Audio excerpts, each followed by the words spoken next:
However, this is the moment where you guys are probably curious, how does the Fezzari Delano Peak compare to the Ibis Ripmo? Which one do I think is the better bike? Which one do I think is the right bike for you?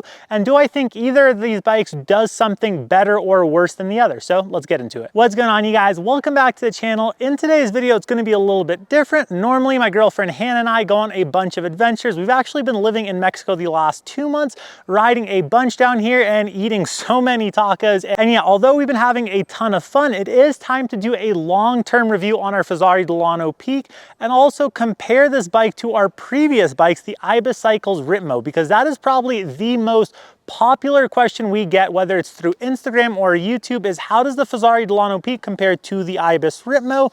I think both bikes are great. I do think they're very different. One might be better for you than the other, and that's what we're gonna cover in this video. So with that being said, if you guys can hit the like button, it helps out the channel a ton, and let's get into it. Now, I do wanna say, if you guys wanna buy a Fezzari Delano Peak, this is a direct-to-consumer brand, so you can head to their website. That's how you can purchase one of these. They have a really straightforward website, and the coolest part about Fezzari is they have a 30-day return policy if you're not in love with your bike. And on top of that, they also have a lifetime warranty on the frame, and you can customize stuff. So say you want to go with a certain build, but you want to upgrade the cranks or you want to upgrade the brakes, they can actually work all of that stuff with you. They have a really awesome customer support team. If you guys do want to purchase an Ibis Cycles, I'd highly recommend hitting up our buddy Sean with N+1 Bikes. He is the largest Ibis dealer in the nation. And on top of that, not only does he have Ibis, but he just picked up Yeti Cycles as well, and he also has Rocky Mountain and Cannondale. And the coolest thing is he takes care of friends of the channel, so be sure to hit him up. I'll put his number right here. Tell him that you're a friend of the channel, and he will take care of you on your next bike buying purchase. So yeah, that's how you can buy either one of those bikes. Now, the first thing I want to do is break down my build and how I'm running my Delano Peak. So for the frame, I'm running a size extra large. I am 6'2", and I was running an extra large Ripmo as well, so I feel like very comparable size wise there. For suspension up front, I'm running a DVO Diamond, and I have that thing set up at 150 millimeters of travel. I feel like that is the sweet spot. I know some people over beef them,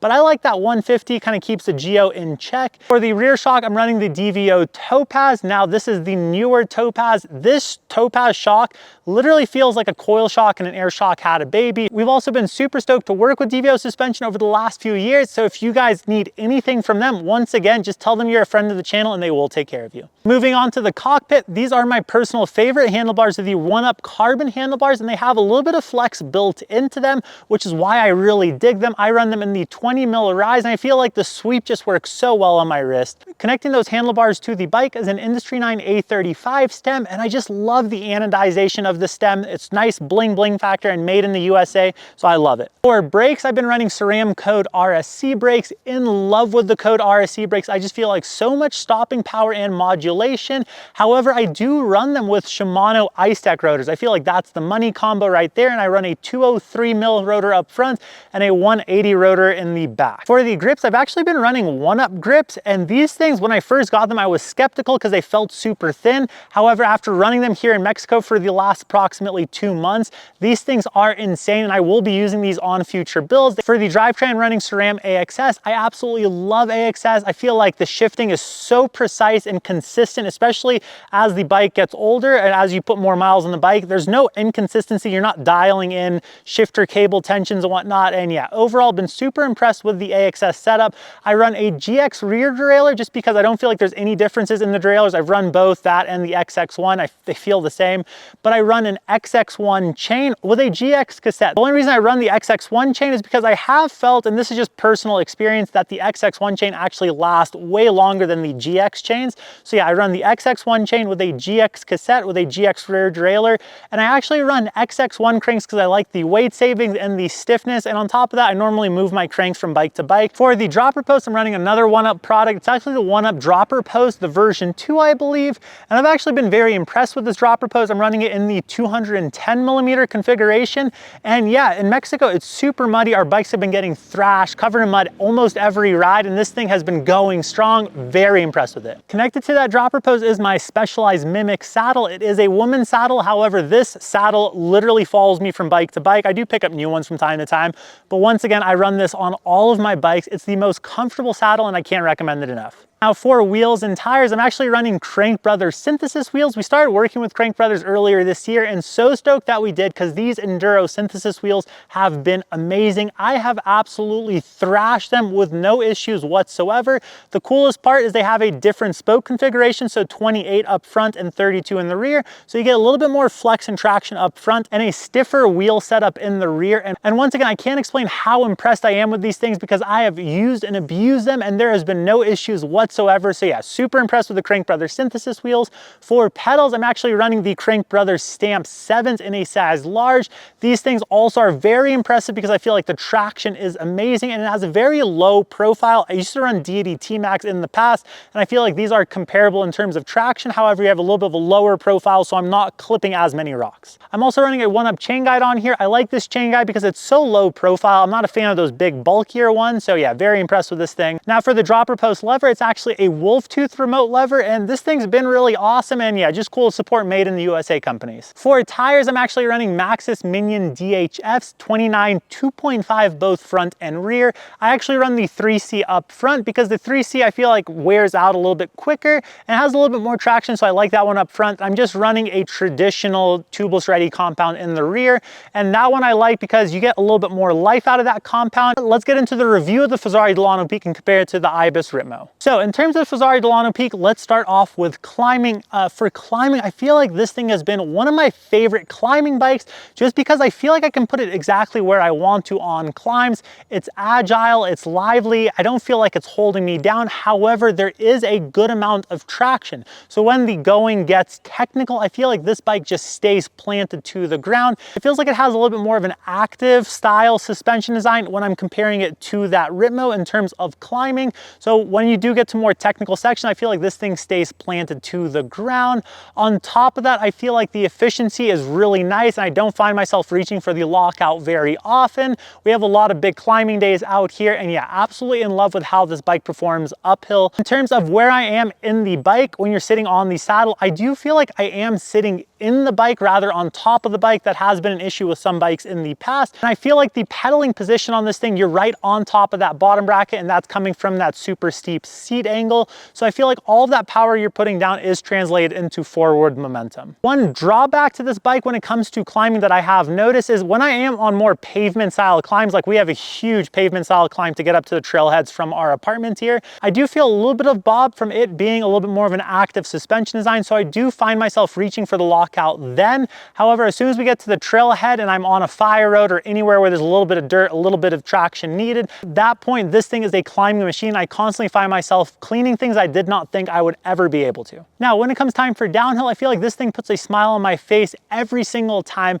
Now, even though it's only 135 millimeters of rear travel, I feel like the bike rides like it has so much more. I feel like you have a little bit of a bottomless feeling from the suspension when it comes time for rowdier style downhills, and the bike tracks so well to the ground. I constantly find myself pushing this thing and trying to figure out where its limits are, and very rarely do I ever find them. And the only time that I feel like I do ever find them is if we're on something that's like a very technical double block. That's where I might find myself a little bit more in control of my speed, just because there isn't as much room for air as there would be as a traditional downhill bike. But unless you're in that extreme of a situation, I feel like for 95% of trails out there, this is the perfect bike. I also feel like this bike does very well in and out of corners. It has a little bit of a pop and a playful style feel, even though it does have that traction there. I do really love the geometry of this bike when it comes to downhill because I feel like it's in that sweet spot. It's not too slack and it's not too steep. So I'm perfectly happy taking this thing on a green trail as I am on a double block. And it's one of those things where I do feel like sometimes you end up with a bike that might be just really slacked out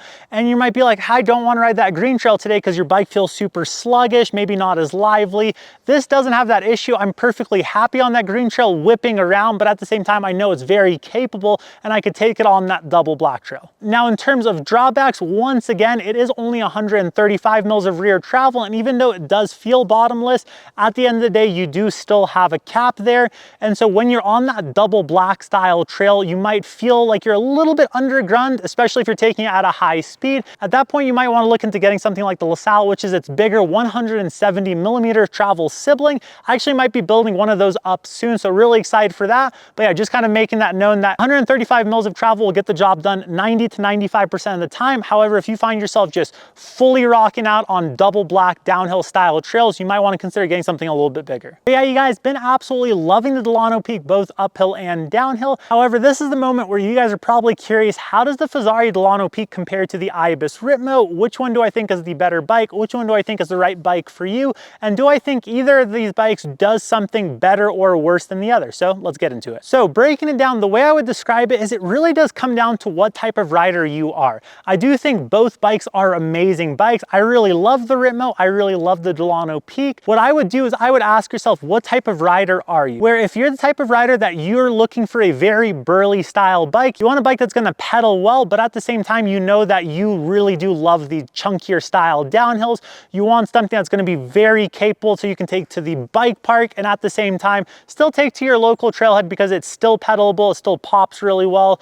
At that point, I probably would actually look at the Ibis Ripmo. I do feel like the Ibis Ripmo, comparing it to the Delano Peak, is a little bit more of an aggressive style bike. Overall, if I was to describe that bike, I would say it's a more enduro race style bike. I just felt like it was a very capable descender. It still climbed insanely well. However, I did find myself reaching for the Ripley a ton when we were riding for them because I felt like the Ripley was a better do everything bike than the Ripmo. However, the Ripmo impressed me time and time again when it came time for the downhills. Now the Delano Peak, the reason I love this bike so much is actually the type of rider I am. So I actually like to have one bike to do everything, especially because we travel so much and we normally can only bring one bike with us. So I need it to be a very good climber, but at the same time, I still do want to ride those double blacks and have a great time on those. And I feel like the Delano Peak is a real trail bike that can be pushed into the enduro spectrum. Blown away by how much this thing can climb. I feel like I can put it exactly where I want to, and I can have a ton of fun on a fast blue flow trail. It's very poppy, lively, doesn't feel like too much bike, and then I can still take it to more double black, aggressive, downhill oriented trails. I do feel like I have to ease my speed just a tad because I am limited at that 135 mil travel mark. However, it will make it down those trails. And so yeah, in terms of a one bike to do everything, and I want to be able to ride a green trail and a double black trail in the same day, I am very impressed with Delano Peak, and that's why this is my favorite for that category. So actually adding to Delano Peak being a great trail bike, Hannah actually always used to love 27.5-inch bikes. She actually had a Ripmo at one point in time, but she felt like the Ripmo was a little bit too much bike. She felt like she couldn't quite control it and just always felt a little bit out of control. So that's why she actually switched back to running the Mojo HD5 and the Mojo 4. So yeah, she really loved the 27.5-inch setup. However, she's been recently killing it on the Delano Peak and in love with it. She actually has mentioned a few times that she doesn't think she can go back to 27.5 because she loves the 29-inch wheels. And a lot of that I feel like is attributed to the Delano Peak being a little bit more of a trail bike oriented style bike. It doesn't feel overwhelming, especially if you're not used to 29ers. And that is something to consider when you're making your next bike purchase. I feel like both bikes are amazing. And I feel like if you go either bike, either a Ripmo or a Delano Peak, I don't think you're going to be disappointed because I do feel like both have very high strengths and very few weaknesses. Both are great climbers, both are great descenders, and both are going to put a smile on your face, especially because you're on a bicycle out on the trails and you're having a great time, and that's what mountain biking is all about. So hopefully that answered some of you guys' questions. Let us know in the comment section if you guys have anything that we didn't touch on in this video. And once again, you guys, we'll put links to everything we talked about in the description of this video. Hopefully this video helped. And with that being said, hopefully you guys have a great weekend. Until next time, you guys, ride awesome. You.